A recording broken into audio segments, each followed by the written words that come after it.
სახელითა მამისათა დაძისათა დაწმინდისა სულისათა მეგობრებო, ყველას მოგესალმებით. დღეს ჩვენ ვაგრძელებთ კითხვას სწავლას. ეს არის ძველი აღთმა დაბადება, წიგნი დაბადება, პირველი წიგნი 33 თავი. იაკობმა თვალი ასწია და დაინახა, რომ ესავი მოდის და მასთან ერთად 400 კაცი. მან გაყო თავისი შვილები, ხო, ლია, რაქელი და 2 მხევალი. ესე განმარტება არის მეგობრებო ამ ტექსტზე პირველ მუხზე, რომ ესე იგი ივანე ოქროპირი ამბობს, იაკობის შიში და სიფრთხილე ჩანს, როდესაც ის ხედავს ესავის მოახლოებას. ის ოჯახს ყოფს, ხო, ჯგუფებად, რათა საფრთხის შემთხვევაში ზოგიერთი მაინც გადარჩეს. ეს გვიჩვენებს მის ზრუნვას ოჯახის უსაფრთხოებაზე. მეორე მუხლი. დააყენა მხევლები თავიანთი შვილებით წინ, მათ უკან ლია თავისი შვილებით, ხოლო რაქელი და იოსები უკანა რიგში. თვითონ კი წინ გავიდა და 7-ჯერ თაყვანისსა მიწამდე, სანამ თავის ძმას მიუახლოვდებოდა. ივანე ოქროპირი ამბობს, იაკობის ეს თავმდაბლობა, ხო, ნაჩვენებია მისი თაყვანისცემით, ხო, ის ცდილობს ესავის გული მოიგობს, ხო, და მშვიდობა დაამყაროს, რაც სულიერი სიმდაბლის მაგალითია. მეოთხე. ესავი გაიცა მის შესახვედრად, ჩაეხუტა, ყელზე ჩამოეკიდა, აკოცა და ორივე ატირდა. წმინდა ავგუსტინე, ესავის თბილი მიიღება ღვთის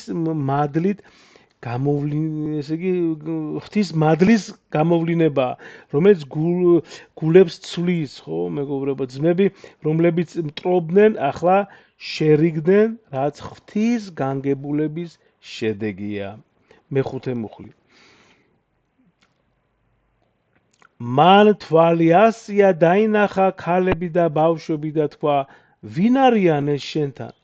იაკობმა თქვა, ესენი არიან შვილები, რომლებიც ღმერთმა მომანიჭამე შენს მსახურს. აი, ნახეთ, შენს მსახურს. ესე იგი, ეფრემ ასური გამარტავს, იაკობი თავდაბლურად მიაწერს თავის შვილებს ღვთის მადლს.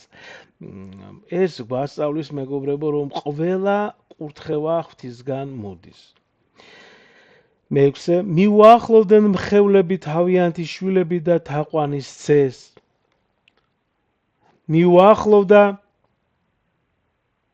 ლიაც თავისი შვილები და თაყვანისცა. ბოლოს მიუახლოვდნენ იოსები და რაქელი და თაყვანისცეს. ბასილი დიდი ასე გამარტავს, მეგობრებო, რომ ოჯახის თაყვანისცემა ესავისადმი, იაკობის ძმის, ხო, იაკობის განზრახვის გამყარებაა, რომ ის მშვიდობისთვის მოვიდა, ეს სიმდაბლისა და პატივისცემის ნიშანია. ანუ ნახეთ, შემდეგ მერვე, ანუ მუხლებს აღარ ვიტყვი ხოლმე, მერვე მეცხრე გასაგები იქნება, ხო, ეს არის მუხლები და კარგი იქნება, მეგობრებო, თქვენს თუ როდესაც ახლა ყველას გვაქვს სახარება ძველი აღთმა ბიბლიას სახში თუ აიღებთ თქვენ და ესე იგი თქვენს თვალს გააყოლებთ ტექსტს, უფრო კარგად აღიქვავთ და უფრო კარგი, ესე იგი კარგად დაგემახსოვდებათ, გასაგებიც კარგი იქნება და ასე შემდეგ. მერვე. თქვა ესავმა, რა არის ეს მთელი ბანაკი, რომელიც შეხვდაო? იაკობმა თქვა, რომ ჩემმა ბატონმა თვალი მოგვანათოსო. ანუ თქვა ესავმა, ჩემი საკმარისი მაქვს, ჩემო ძმაო, შენი შეინახეო. ესე იგი, ეფრემ ასური ამბობს, რომ ესავის უარის საჩუქარზე მის გულწრფელობასა და შერიგების სურვილს აჩვენებს, ხო, თუმცა ის მაინც არ უარყოფს ძმის ნებას საბოლოოდ.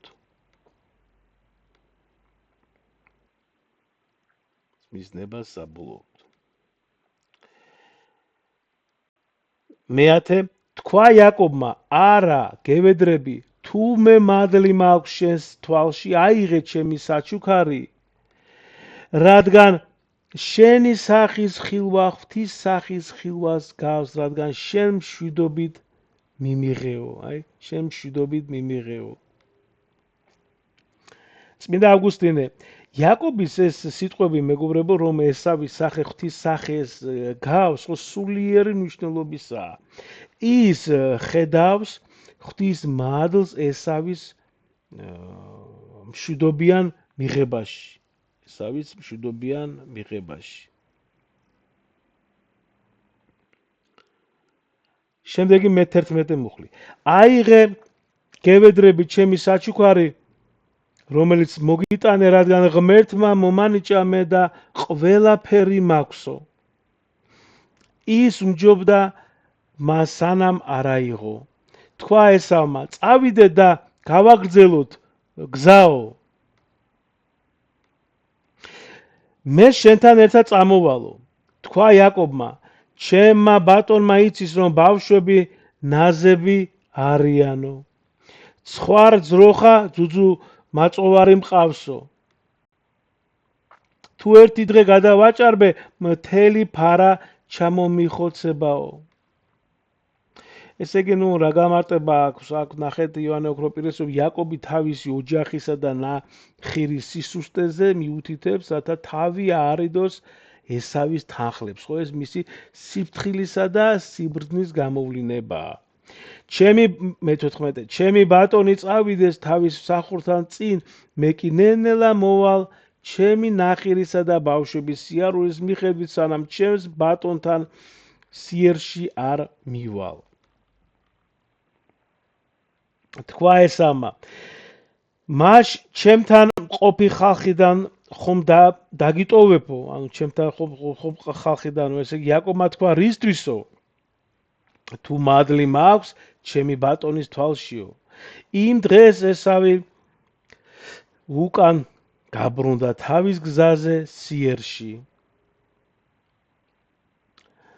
შემდეგი მე-17 იაკობი კი გაემართა სუქოთში ააშენა იქ სახლი თავისთვის, ხოლო თავისი ნახირისთვის სადგომები გააკეთა, ამიტომ ეწოდა იმ ადგილს სუქოთი. ესე იგი, ავგუსტინე ამბობს, რომ იაკობის დასახლება სუქოთში მისი სტაბილურობისა და ღვთის კურთხევის დაყოფის ნიშანია. სუქოთი, ანუ სადგომები, სიმბოლურად მშვიდობისა და დასვენების ადგილს განასახიერებს. მე-18 იაკობი მშვიდობით მივიდა სიქემის ქალაქში, რომელიც ქანაანის ქვეყანაშია, როცა პადან არამიდან მოვიდა და ქალაქის წინ გაჩერდა. დაიყიდა მიწის ნაკვეთი, სადაც გაშალა თავისი კარავი. ხამორის სიქემის მამის შვილებისთვის 100 ცხრის ფასად. ანუ მიწის ყიდვა მიუთითებს მეგობრებო იაკობის განზრახვაზე, ხო, დარჩეს ქანაანის მიწაზე, რაც ღვთის აღთმის შესრულების ნაწილია. და ბოლო მე-20 მუხლი, იქ ააგო სამსხვერპლო და უწოდა მას ღმერთი, ისრაელის ღმერთი.